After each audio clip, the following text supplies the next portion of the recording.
everybody, it's April Dawn. Let's talk about it. This is How to Get Away with Murder, Season 4, Episode 13.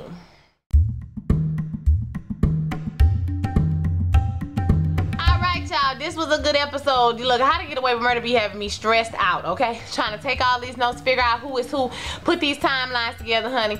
So let's just go ahead and get into it. So we start off 8 months ago. Wes is getting ready. He's getting showered. He's getting up. He's preparing to go to dinner with Laurel's mom. So he gets to the dinner with Laurel's mom. She says, "Oh, you have legal troubles. Oh, I will help you. I can help you." And she tells him that Laurel, she's just trying to fix him. Everybody she meets, she's just trying to fix. She did it to Dominic. Then she did it to Frank. Now she's going to do it to you. I'm trying to help you. So she offers him $100,000 to leave her alone. She also gives him a number and said, "Well, if you need any help, you know, call me and I will help." He records this whole conversation, which he later puts on a USB and puts in a place where Frank found it. So now we're with Laurel and Bonnie. So Laurel and Bonnie argue about the case. Laurel wants Bonnie to go to Denver and ask him exactly what he knows about Wes's death. Y'all, I am so over this whole Wes, who killed Wes plotline. Like, I don't even care no more, okay? I don't care because Laurel is so unlikable as a character. Like, I don't know if they're doing this on purpose or not, but Laurel is absolutely a pain in the ass, and it's so difficult to watch her. Like, I can't take her, okay? I do not like Laurel. She has replaced Michaela, and I do not like Laurel, honey. I do not see it for her. They like, girl, what the fuck is wrong with you? You're not about to go ask you Denver nothing. Like, girl, fuck out of here. Like, Bonnie already out on the limb, and now she's supposed to go in there and ask him directly. Like, nobody does that. What? No, this is How to Get Away with Murder, girl. Bye. They argue about who gonna tell Annalise what to do, because Laura's like, "Listen, I know she got a lot going on, but she needs to know about this." So Bonnie agrees to go to Annalise because she knows that Annalise got bigger issues on her plate. Annalise goes to Connor's house, I think, and tells everybody that Simon is still awake. She tries to wait till Laura get there, but Laura don't show up. She couldn't hold it. So Simon is awake. They don't know what he knows. They don't know if he remembers anything. You can tell this whole episode Annalise is over their ass, okay? She is over these kids. She tired of them. She tired of picking up after them or whatever. So Bonnie comes in at that moment and pulls Annalise to the side and tells her that Nate has an in with the detective that's working on the case, so he gonna keep her updated on the whole Simon case, and that Isaac is alive, okay? And so at this same time, Oliver gets a phone call, and Simon says that he wants to see him, and Annalise was like, "Well, bitch, Nate ain't tell us that shit." Oliver gonna go in there and try to, you know, see if he remembers something or not. So Oliver goes to the hospital and he runs into the detective, and the detective say, "When you go up in there, hey, don't go up in there with no funny business. Don't try to tell him what happened. Don't try to, you know, control the narrative or have him think what you want to think." So when he gets in there, Simon just asks him, you know, "Did I come out to you?" So that's all it was. He didn't ask about anything else. So he goes back to the house and says that Simon doesn't remember anything that's going on. Annalise is like, "Look, we fine for right now," because Connor is like, "Well, I've read about this, and it's just like your brain is a computer and it's rebooting, so he'll start to remember things as time goes on." And so Annalise said, "Everybody go home. We don't have no control over that. For right now, we good." So Laurel goes to her mom's house to confront her mother, because remember they played the tape for her on the last episode, and mom denied. She said she did not get Wes's voicemail that night, and she was trying to protect her and blah blah blah, you know. And Laura's like, "Stop lying." Like, she's forever screaming stop lying at her damn parents. Like, Laurel has the worst family ever, like ever in the history of families. So the whole gang is at the house minus Laurel. They all at the house, and Michaela is texting Marcus, and Connor notices this, and so he pulls Michaela in the room, and they have a conversation about why and how she needs to tell Asher what she did with Marcus. And he says she needs to decide what kind of person we're gonna be. Basically, like, "Bitch, we done killed up a whole bunch of people. Like, we done did a lot of immoral stuff, so you gonna be a lying cheater, or you just gonna be a cheater?" So Michaela, you know, she takes this in.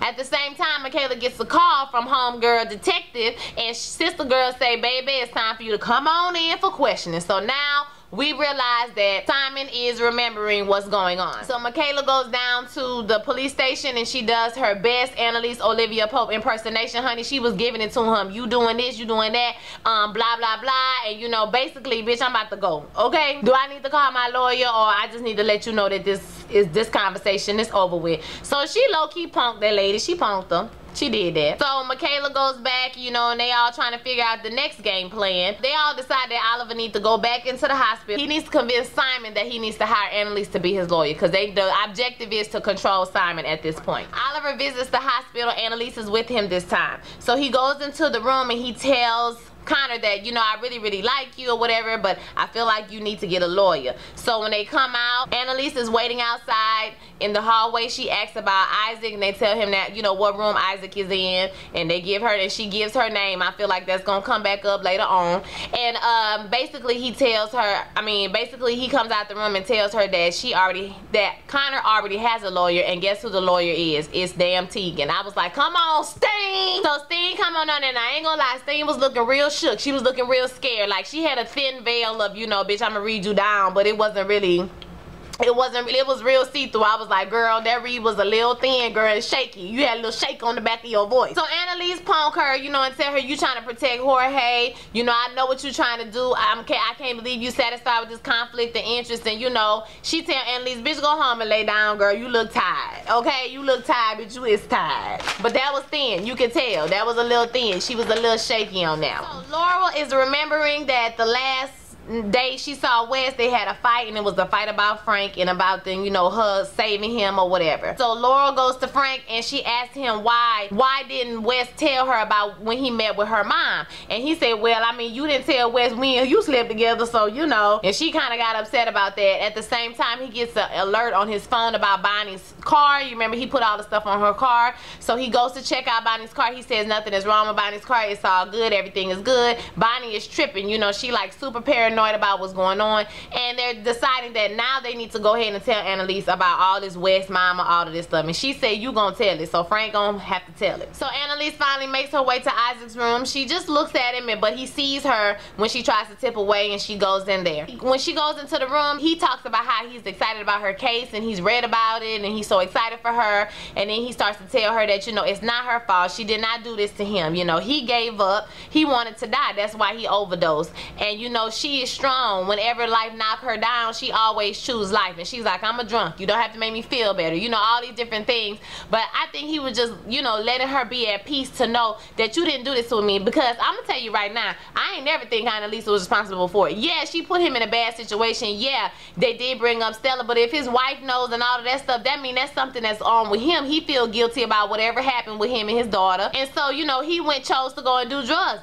Annalise didn't put the needle in his arm or make him snort nothing. She didn't do that. He did that his own self. You cannot make grown people do anything. Remember that for the rest of the time, okay? That whole situation was like, girl, bye. It wasn't her fault anyway, but he was just relieving some of her guilt and letting her know that it wasn't her fault. She says, well, you know, I don't want you to apologize. I just want you to get better. I want you to get strong and get up out of here. And he just rolls over and he's like, you know, Annalise, this is the last time we're gonna be able to see each other. So, oh, and they did admit that they had some feelings, you know, some feelings. You know, it was some feelings going on, honey. Some, I really liked you, and I know you really liked me. So, you know, he took responsibility for that. Like, I shouldn't have let myself get that far in the case. You know, that was my fault. I don't think we're gonna see Isaac no more, or we will see him at the funeral. What y'all bringing to the film? Because once your kidney start dying, and baby, if his kidneys just started failing and he a drug addict child, he at the bottom of the donor list. He ain't gonna make it. And at least go around the corner, and I ain't gonna lie, I had a tear ain't fall.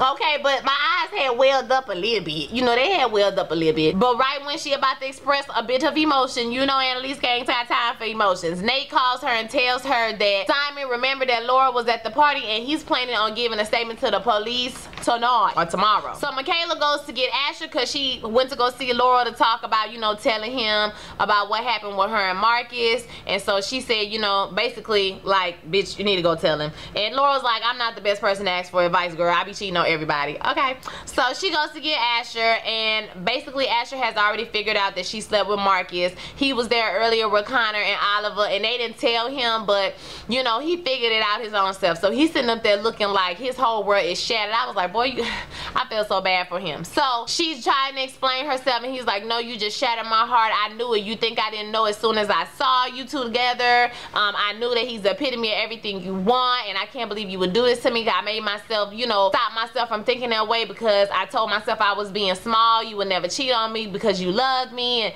you know, it was kind of sad. Like, I don't really fuck with Michaela like that, but I kind of had a little, you know, she changed my mind a little bit this season, but she right back to doing stupid shit. Like, girl, I don't know. I just feel like maybe it was, I don't know. It's really not no best way you can do it because you would have had to break up with him either way. But this definitely wasn't the right way. In the middle of all this, Annalise walks in and she looking like, Bitch, you talking about breaking hearts and futures, and we all finna go to jail, okay? So she like, listen, we don't have time for this. Simon is away. He remembers Laura was at the party, and he gonna make a statement tomorrow. What is we gonna do?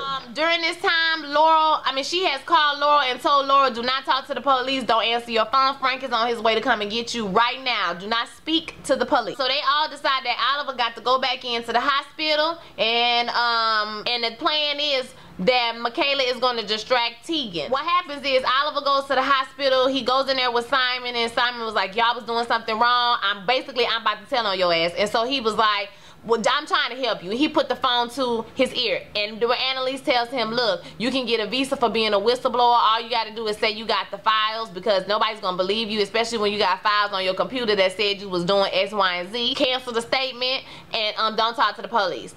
In the meantime, Michaela's in the bathroom with Tegan, trying to distract Tegan. Tegan is like, bitch, I don't have time to listen to your whiny ass voice, girl, bye. And she's like, you know, I can't believe a woman of your stature will be controlled by your mind and all this. I was like, girl, you trying it, okay? But I see what you're trying to do. She was just trying to stall her. So by the time they got there, they left. Tegan came into the room, and Simon tells her, I don't want to do no statement. Cancel the statement, and you is fired. Laurel has been listening to her mom's tape over and over again, her saying that she liked to fix people. She remembering what's going on with Wes all day. Their last fight, she just replaying. So she disappears. When Frank gets to the house to go and get her, she disappears, okay? In the meantime, Bonnie has gone down to the jail, and she has bribed the woman at the jail, trying to find out who has the flash drive with the files on it. Somebody took it out of evidence. Frank tells Annalise, listen, Laura is not here. We don't know what to do. And they kind of commiserate for a minute, like she could be dead. She could be, you know, she could have ran away. And Annalise is like, listen, let's just forgive ourselves. I ain't got time to be mad at you. I don't have the energy or the strength to go through it. Okay, let's just figure out what we're gonna do next. So we see Laurel. Y'all, Laura is the most half-cocked ass bitch I've ever met in my life. She will go do something stupid without all the information. So she took her ass down to Denver office and tells Denver, I have this phone, it has all this information. I know my dad contributed to your campaign illegally. I know you working with him, blah, blah, blah, blah, blah.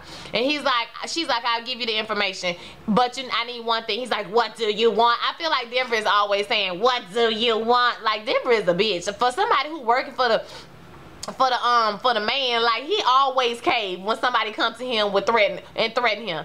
So anywho, she like, I want to know who killed Wes. Bitch, you can't all of this, and all you want to know was who killed Wes. Girl, we don't even care who killed Wes no more. I don't care. Do you care? I don't care no more. So they blacks out from Denver, and then we see Laurel going to confront her mom. So Laurel goes through all of this. Basically, her mom did get the message from Wes. She called Jorge right after that and told Jorge, hey, he finna go to the police. And this is what got him killed. So Wes was the intended target. It was all over money. Laurel is pissed. I can't believe you. I can kill you right now. All you did all this shit for more money. Like, is Carla D'Souza pregnant in real life? Because she always got a scarf on and jacket, and they always showing her from here up. And when she was threatening her mama, she was like, Mom, well, I should kill you right now. But it was like, girl, you don't even look scary, girl.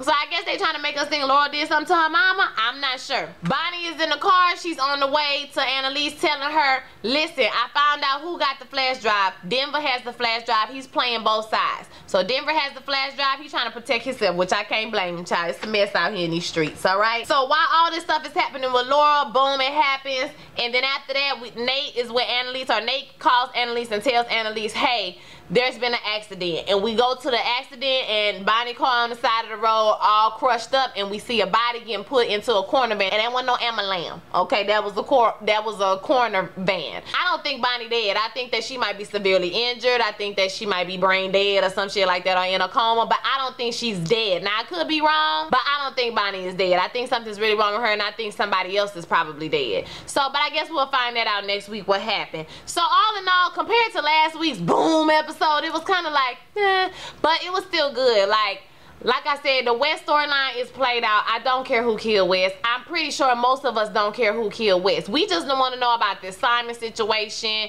You know, I felt the longing in Annalise's spirit, okay? She wanted to pop that P for a real nigga, okay? She really wanted to give it to Nate, and Nate want to take it. But I feel her when she like, it ain't the right time. It's got to be right Okay, it's got to be right, but boy, she was looking at him like he was like, boy, I will jump on top of you, boy. And I don't blame her, girl, because Nate was looking real, you know, he was real receptive. You know what I'm saying? He was real receptive. So I want to hear what y'all think about that. I feel like it's been 13 episodes, and at least need to get some. It's time, okay? It's time. I want you to do it for me, girl. I'm going to live vicariously through you. Do it. Do it. Do it. Do it till you're satisfied. Do it. Do it. Do it, girl. Do it. So I want to hear your thoughts about the episode. Don't forget to like, comment, and subscribe. Share this video with all your friends, and I will holler at y'all next week. Y'all have a blessed day. Peace.